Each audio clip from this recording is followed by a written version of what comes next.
Gusto mo rin ba kumita ng ganito dahil lang sa Shopee apps? So, tuturuan ko kayo kung paano kumita ng ganito para sa mga gustong magkaroon ng extra income. Okay, so pupunta tayo ngayon sa Shopee apps natin. Check muna natin. So, ito ay Shopee affiliate. Kung nakapag-fill up ka na, pwede ka na mag-apply. So, click nyo yan, yung me. Then makikita nyo yung Shopee Pay ko. Meron ng laman na 230 pesos. So ayun siya. So galing lang yan sa pagpo-promote natin ng product. Kahit dito lang sa Shopee yan natin. Iba ang sa TikTok meron din siya. So meron na rin sa Shopee. Nito lang yan nagkaroon.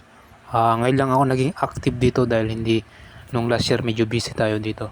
Nakikita nyo yan yung affiliate marketing. So yan may order tayong isa nung kahapon. So everyday naman may order pero hindi ganun kataas. At least naiipon siya everyday mga brad. So ipapakita ko yung ibang order na nung last 7 days nito. So ang puhunan ko lang dito yung load. Kung gusto mo mag-effort, gusto mo rin magmastos, so pwede ka ring bumili. Then videoan mo tapos lagyan mo ng link. Yan po yung mga order na pinaka maraming order sa Akari fan dahil mainit ngayon, mga electric fan. Tapos yan mostly electric fan dahil mainit nga. Ayan po yung mga order natin last 7 days.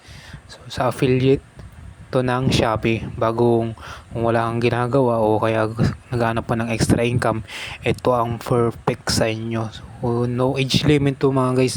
Kailangan mo lang i-fill up yung form pag nag-apply ka ng affiliate marketing. So madali lang naman i-fill up yun. Ito yung mga previous order natin. Mga pending income natin do. Hindi na masama dahil wala naman tayong masyadong nilabas. Ang puna lang natin dito yung load. Syempre kung wala kang wifi, load yan.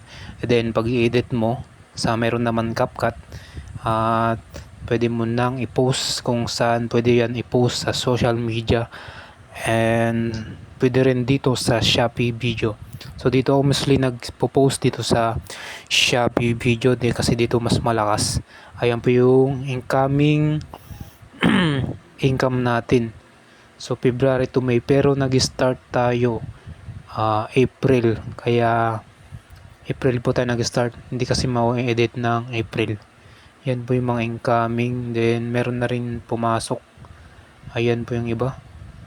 Then scroll up nyo lang. Okay. So andito tayo ngayon sa My Shopee video. Nakikita nyo yung plus sign, doon kayo magpo-post.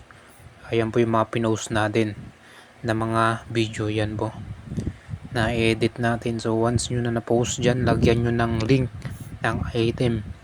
Kung ano yung andun sa video, dapat doon yun din ang nasa link para yun yung i-check out ni customer.